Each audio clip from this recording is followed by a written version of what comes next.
चलिए सारे के सारे लोग लाइव पे आ चुके हैं। तो कल हम बात किए थे एक्सरसाइज 3.1 ही चला होगा।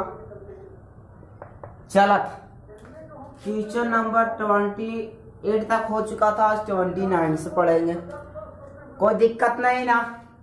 ये हम लोग कोरोना महामारी को देखते हुए पढ़ाई कर रहे हैं, है ना। तो चलिए फटाफट से क्वेश्चन देखते हैं। प्रियंका ने 9 रुपया में 2 पेंसिल और 3 रबड़ खरीदी है। एक प्रियंका नाम की लड़की है जो 9 रुपया में 2 पेंसिल और 3 रबड़ खरीदती है।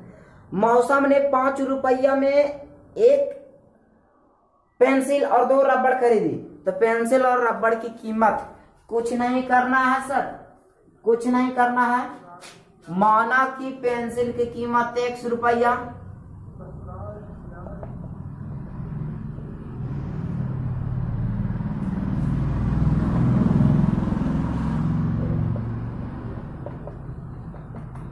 और रबड़ की कीमत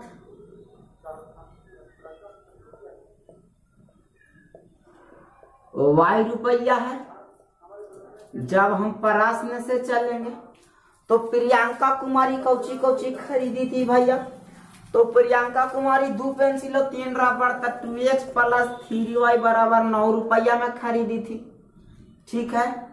और जब पुनः चलेंगे तो वही चीज जो है वो मौसम नाम के एक लड़की जो है वो 1 पेंसिल और 2 रबड़, तो x + 2y बराबर 5 रुपया। जब 1 और 2 हम समीकरण निकाल दिए सर, तब क्या करेंगे, तब करेंगे समीकरण 1 - 2 से। अब 2 से गुना काहे किए, ये दोनों को बराबर अगर काटना है तो 2 से गुना करे पड़ेगा। एकरा दोनों बराबर करना है तो एकरा में 2 से, तो एकरा में 3 से। तो देख रहे हैं 2 से गुना करेंगे तो दोनों बराबर आ जाएगा। जब करेंगे तो कहा जाएगा 2x + 3y बराबर 9 और 2x + 2 गुना के कितना हो जाएगा 4y बराबर 10। ये करेंगे और जब करेंगे तब कहा जाएगा इसे खत्म। -y बराबर क्या हो जाएगा -1, इसे प्लस y बराबर कितना आ गया 1 आ गया। अब आगे देखिए y के मान समीकरण 1 में रखने पर भैया 1 में जब रखेंगे तो 1 में आपका समीकरण है 2x + 3y बराबर 9। y का वैल्यू 1 रखेंगे तो 2x + 3 × 1 बराबर 9, 2x +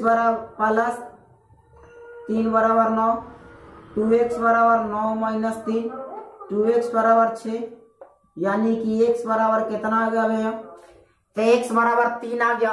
तो x किसका मान है, पेंसिल का। तो ये कौची हो गया, पेंसिल का कीमत हो गया, ठीक है। जब ये पेंसिल का कीमत हो गया तो ये कौची होगा, रबड़ का मूल्य हो गया। कीमत या मूल्य क्यों होता, फटाफट से स्क्रीनशॉट खींच लीजिए। चलिए ये हम लोग कोरोना महामारी को देखते हुए क्लास कर रहे हैं। चलिए तो फटाफट से हो गया। अब आगे की ओर बढ़ते हैं, इसको साफ करते हैं।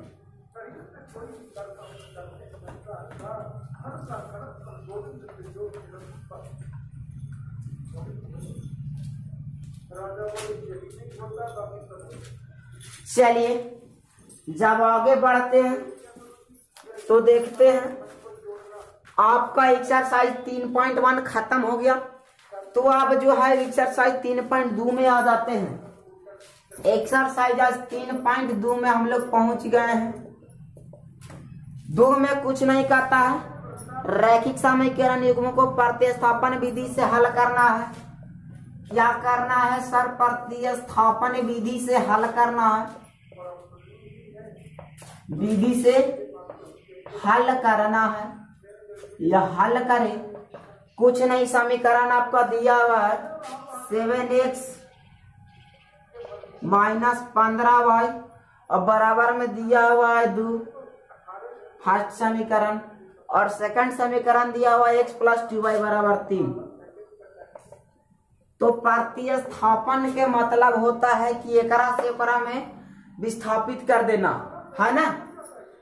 चलिए, तो जब हल करेंगे बाबू समीकरण 1 से चलेंगे। 1 से कौचिया 7x माइनस 15y बराबर 2, तो 7x बराबर 2 प्लस 15y, x बराबर 2 प्लस 15y बटा 7।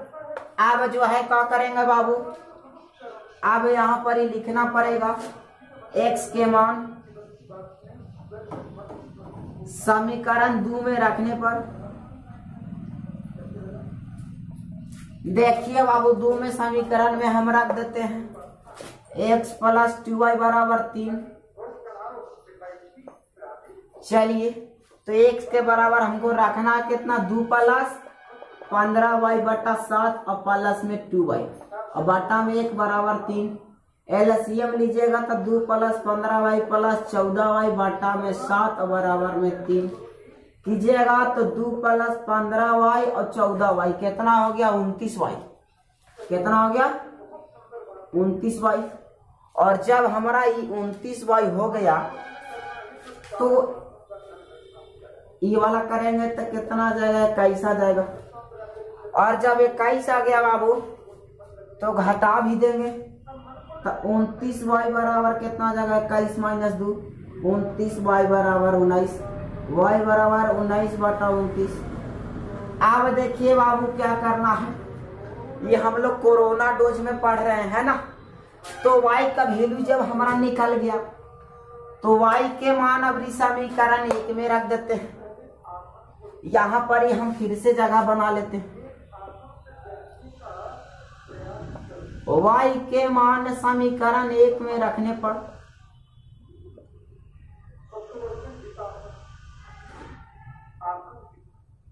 एक में क्या कहता है बाबू, 7x माइनस 15y बराबर 2, तो 7x माइनस 15 गुने 19 बटा 29 बराबर 2। जब करेंगे तो कुछ हो जाएगा 7x और माइनस 15 गुना 19 कीजिएगा तो कितना आ जाएगा, तो 15 गुना 19, 19 पच्चे कितना होगा, 95 यानी 285 बटा 29 बराबर में आपका 2 हो गया। अब एलसीएम ले लीजिए, एलसीएम ले लीजिए।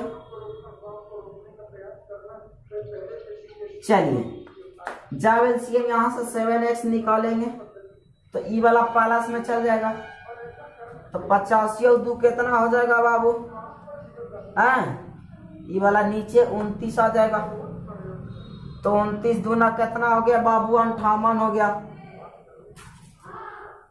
चलिए, जगह नहीं है बाबू, पहले आपको जगह नहीं है तो क्या करें, फिर से छोटे छोटे में बनाते। इतना पहले खींच लीजिए ना स्क्रीन से, नहीं दिक्कत हो जाएगा।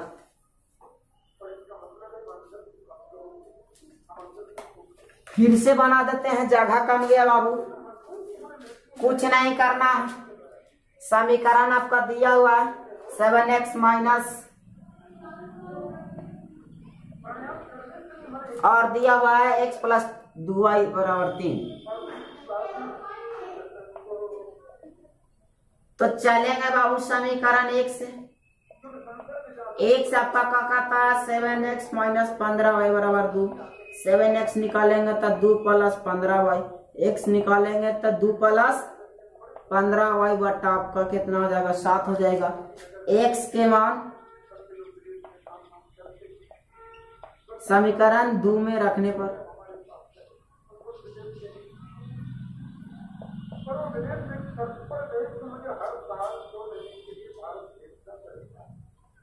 दो में क्या कहता है, x प्लस 2y बराबर 3, तो x बराबर रखते हैं कितना बाबू, 2 प्लस 15y बटा 7 और प्लस में 2y बराबर 3। अब आगे करते हैं बाबू, तो हो जाता है आपका 2 प्लस 15y और प्लस में 14y और बटा में आ जाता है 7 बराबर 3। अब देखिए बाबू यहाँ से क्या कहता है, ई जब करेंगे तो कितना हो जाएगा बाबू 2 प्लस 29y बटा 7 बराबर 3, यानी कर दीजिए 7 या 21।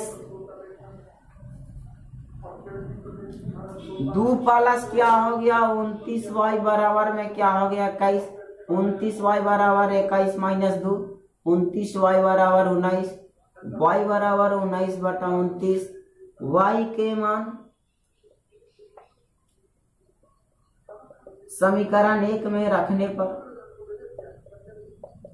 देखिए बाबू 1 में क्या कहता है 7x माइनस 15y बराबर 2, तो 7x माइनस 15 गुना 19 बटा 29 बराबर 2, यानी 7x माइनस 285 बटा 29 बराबर 2। आगे करेंगे बाबू तो कितना आ जाएगा, प्लस में चल जाएगा, 7x बराबर 2 प्लस 285 बटा 29 1।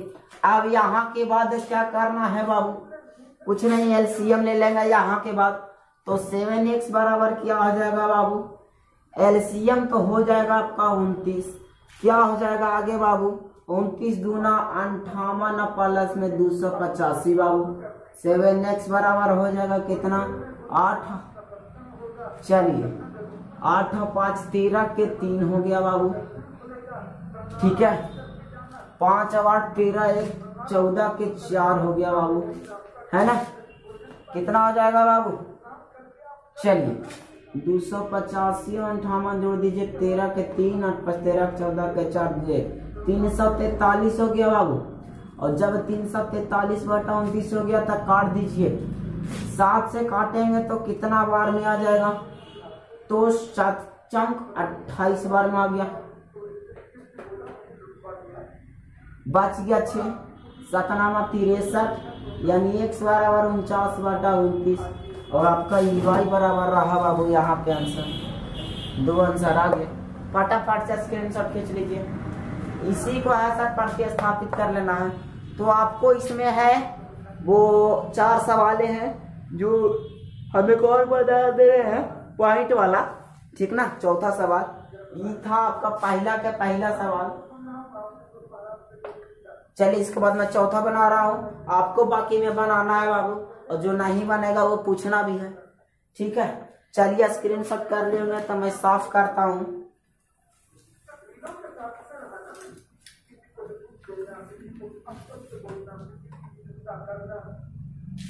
चलिए बाबू क्वेश्चन नंबर देखिए, इसका पहला का देख लीजिए, चौथा ई का कहते हैं 0.5x, ठीक है, 0.5x, चलिए बाबू 0.5x करेंगे, फिर क्या दे रहे हैं 0.8y,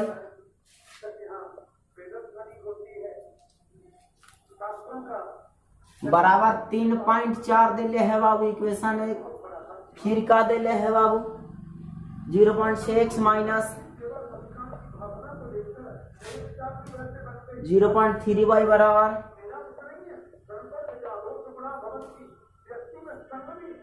0.3 बाबू।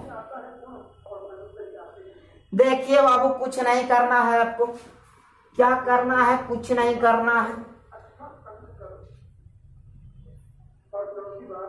जब देखिए बाबू लिखना पड़ेगा क्या, समीकरण 1 व 2 में 10 से गुना करने पर पूर्ण संख्या प्राप्त होती है।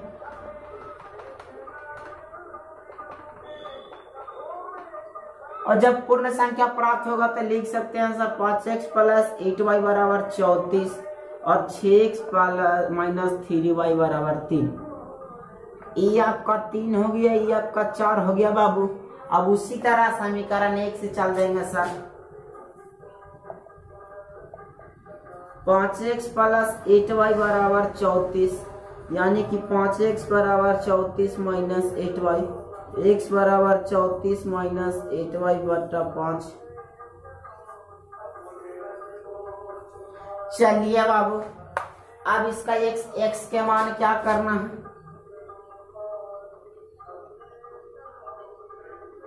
समीकरण कितना से चले हैं, तो 3 से चले हैं, तो समीकरण 4 में रखने पर, अब 4 में रख के XY का वैल्यू निकाल लीजिए। इसी तरह चैप्टर आपका पूरा क्लीन हो जाएगा बाबू। फिर हम मिलते हैं कल आपसे मैथ में। अब हम लोग देख लेते हैं थोड़ा सा हिस्ट्री बाबू, ज्यादा नहीं 3-4 क्वेश्चन मैं करवा रहा हूँ, क्योंकि जो है आप सही ढंग से पढ़ पाओ, रिवीजन कर पाओ। थोड़ी चल रहे हैं बाबू। चलिए बाबू, तो मैं साफ करता हूं। देखिए अब आगे चलिए हिस्ट्री में। ये कोरोना डोज क्लास है बाबू, आज 8वां।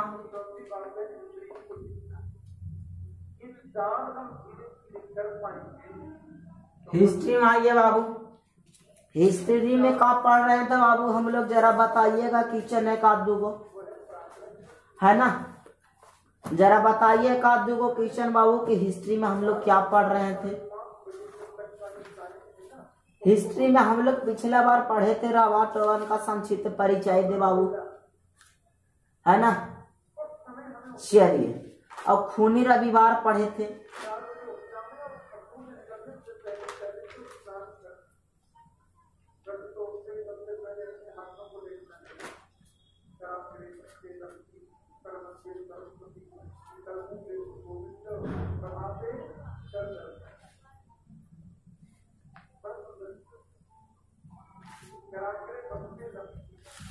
चलिए बाबू, आगे जाए देखा जाए।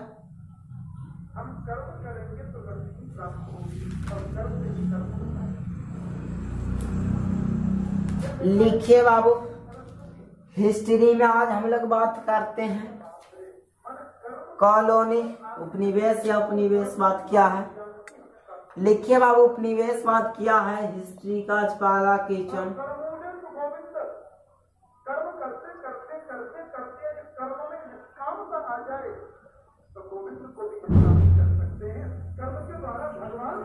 चलिए बाबू, देखिए उपनिवेशवाद क्या है। तो जब कोई शक्तिशाली राष्ट्र या राज्य कमजोर राष्ट्र पर अधिकार जमा लेता है, ठीक है, और उस देश पर अधिकार या, ठीक है, उस देश का कार्य संचालक उसके हाथ में ही होता है बाबू, तो उसी को कहते हैं हम लोग उपनिवेशवाद। ठीक है, जैसे भारत इंग्लैंड, भारत जो है वो किसका उपनिवेश था बाबू, तो इंग्लैंड का उपनिवेश था।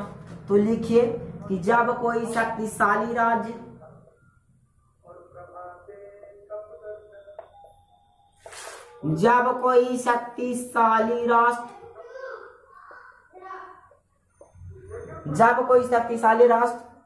कमजोर राष्ट्र पर अपना अधिकार जमा लेता है,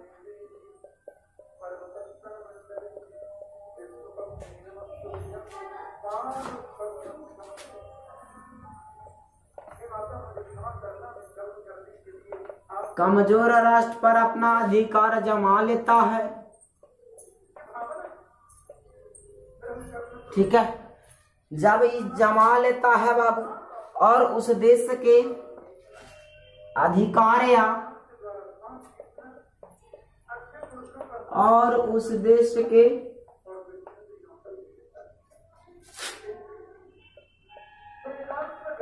अधिकार या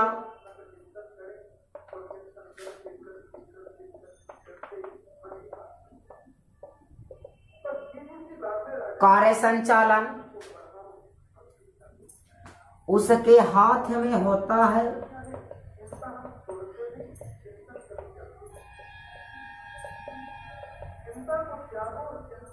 उसके हाथ में होता है।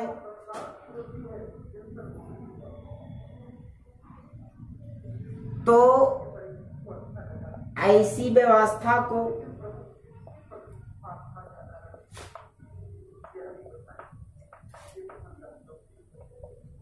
उपनिवेशवाद कहते हैं।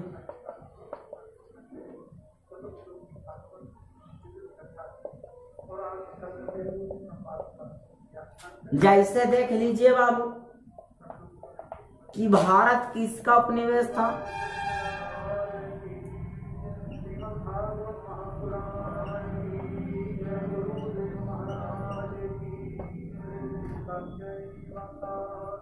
देख लीजिए बाबू कि जब कोई शक्तिशाली राष्ट्र जो है वो कमजोर राष्ट्र पर अपना अधिकार जमा लेता है बाबू, या उसके देश का अधिकार और कार्य संचालन रख लेता है, तो बाबू ऐसी व्यवस्था को ही कौची कहते हैं बाबू? तो ऐसी व्यवस्था को कहते हैं बाबू उपनिवेशवाद।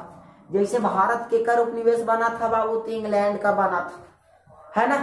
तो फटाफट से स्क्रीनशॉट खींच लीजिए बाबू, ज्यादा लेट करते हुए नहीं। चलिए बाबू अगला क्वेश्चन क्या है, एक बढ़िया क्वेश्चन जा रहा है बाबू। हुआ आंदोलन क्या है बाबू? चलिए बाबू इसको मैं साफ करता हूँ, स्क्रीनशॉट खींच ही लिए होंगे।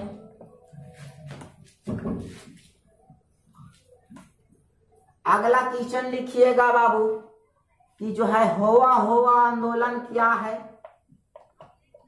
बड़ी बार 2 नंबर में पूछा है बाबू, एनसीईआरटी क्वेश्चन है।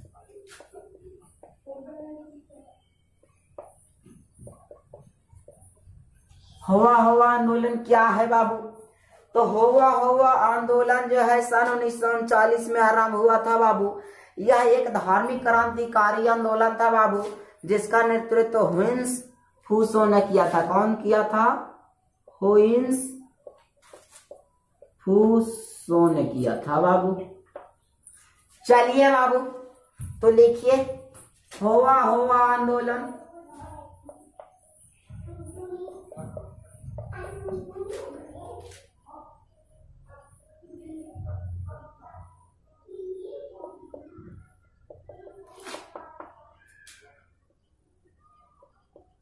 सन 1939 में आरंभ हुआ था।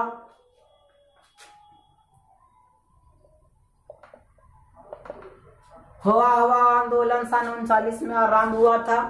ठीक है बाबू, यह एक धार्मिक क्रांतिकारी आंदोलन था।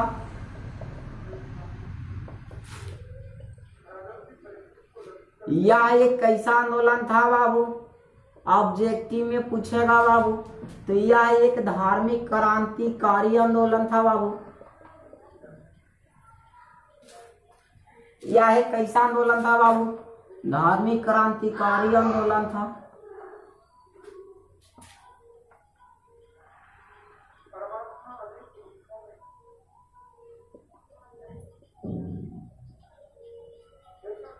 कारी आंदोलन था बाबू। जो किया बाबू वो हुइन्स फूसो ने किया था।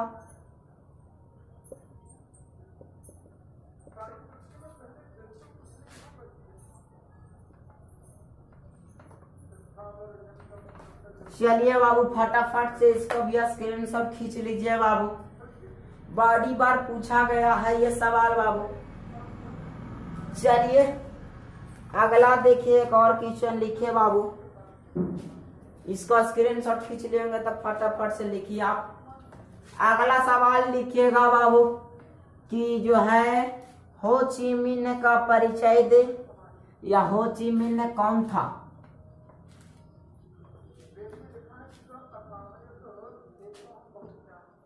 अगला लिखिए क्वेश्चन बाबू तीसरा।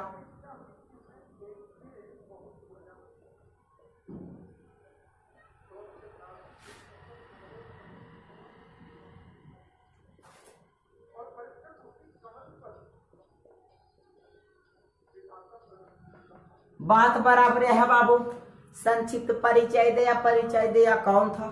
तो देखिए बाबू, हो ची मिन्ह एक वियतनामी स्वतंत्रता के नेता थे बाबू। इनका जो जन्म हुआ था बाबू 19 मई 1890 को हुआ था जन्म बाबू।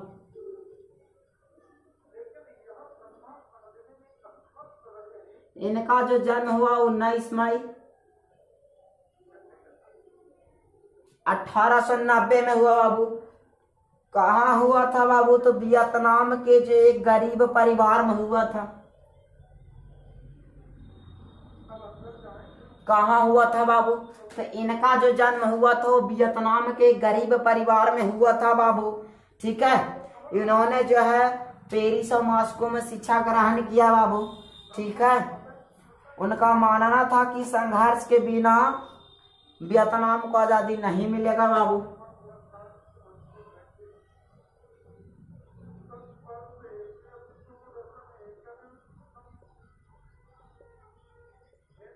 देखिए बाबू, पेरिस और कहा मॉस्को में शिक्षा ग्रहण किए और उनका मानना था कि जो है वो वियतनाम थी बिना संघर्ष के वियतनाम को आजादी नहीं मिलेगी बाबू।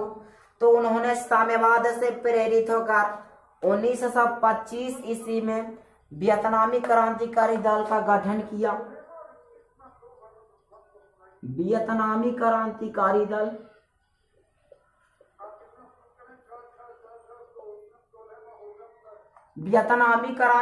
दल का गठन किया बाबू। अब जब वियतनामी क्रांतिकारी दल का गठन किया तो 1923 ईस्वी में 5 साल बाद फिर वियतनामी कम्युनिस्ट पार्टी का भी गठन किया।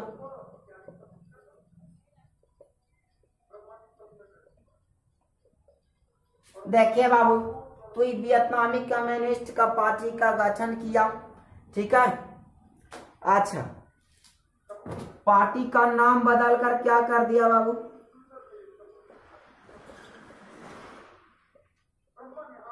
ये जो है वो पार्टी के नाम बदल दिए 1923 में और रख दिए कि इंडो चाइनीज कम्युनिस्ट पार्टी। क्या रख दिए? इंडो चाइनीज कम्युनिस्ट पार्टी ये रख दिए बाबू। अब जब रख दिए, इनकी मृत्यु जो 1969 में हो गया बाबू।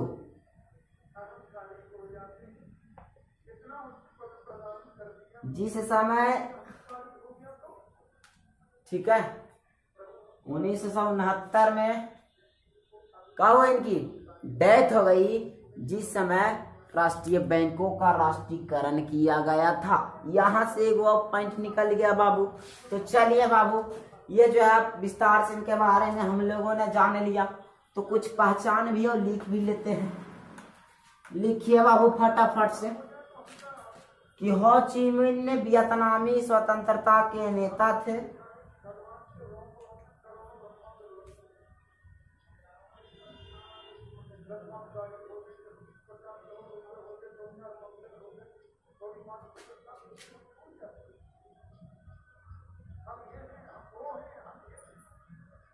हो ची मिन्ह वियतनामी स्वतंत्रता के नेता थे बाबू।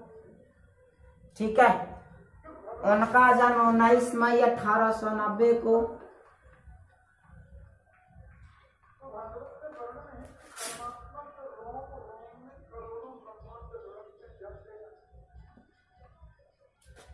वियतनाम के एक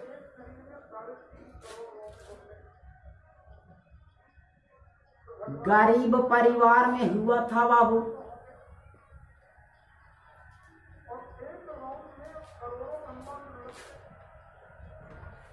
ठीक है, हो ची मिन्ह वियतनामी स्वतंत्रता के नेता थे। उनका जन्म 19 मई 1890 के वियतनाम के एक गरीब परिवार में हुआ था। उन्होंने पेरिस और मॉस्को में शिक्षा ग्रहण किया था।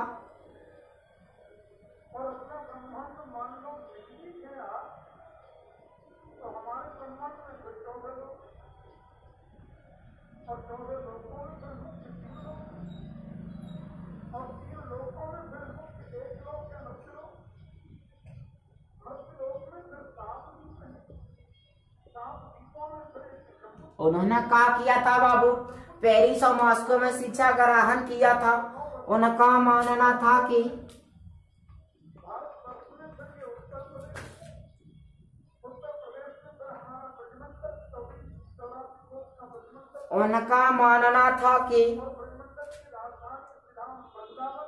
संघर्ष के बिना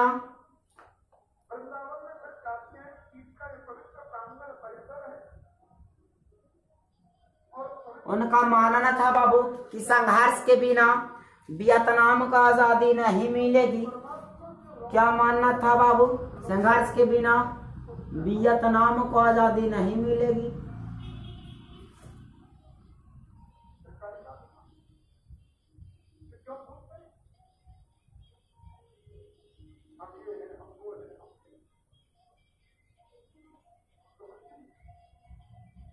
उनका मानना था कि वियतनाम को आजादी नहीं मिलेगी बाबू।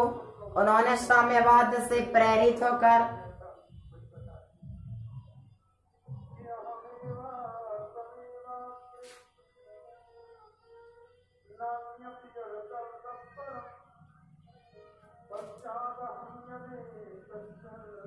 सन 1925 ईस्वी में वियतनामी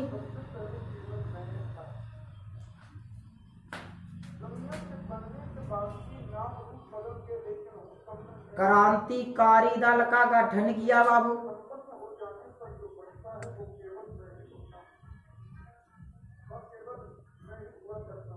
और 1930 ईस्वी में वियतनामी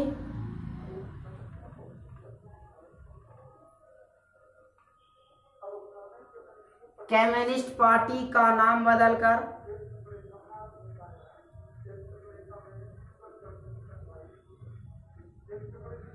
उनका मानना था कि बाबू वियतनामी कम्युनिस्ट 25 में साम्यवाद से प्रेरित हुआ तो वियतनामी क्रांतिकारी दल का गठन कर दिया। और बाद में क्या किया, ठीक है, क्या किया उन्होंने 1930 ईस्वी में वियतनामी कम्युनिस्ट पार्टी का नाम बदलकर इंडो चाइनीज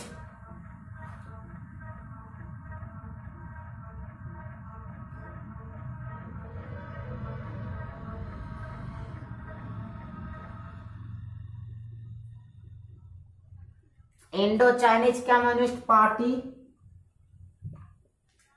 का इंडो चाइनीज कम्युनिस्ट पार्टी कर दिया गया।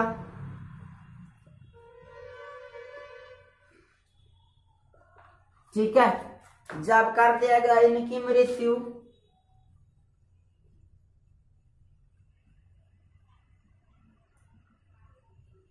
सन 1969 ईस्वी में हुआ था।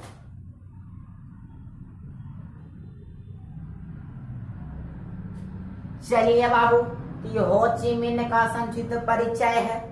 फिर मिलते हैं बाबू आपसे नेक्स्ट क्लास में, क्योंकि कोरोना डोज का आज 8वां क्लास है जो कि ध्यान में रखते हुए पढ़ाया जा रहा है बाबू, थोड़ी थोड़ी, ताकि आप लोग याद कर सकें। तो फटाफट से स्क्रीनशॉट खींच लीजिए बाबू।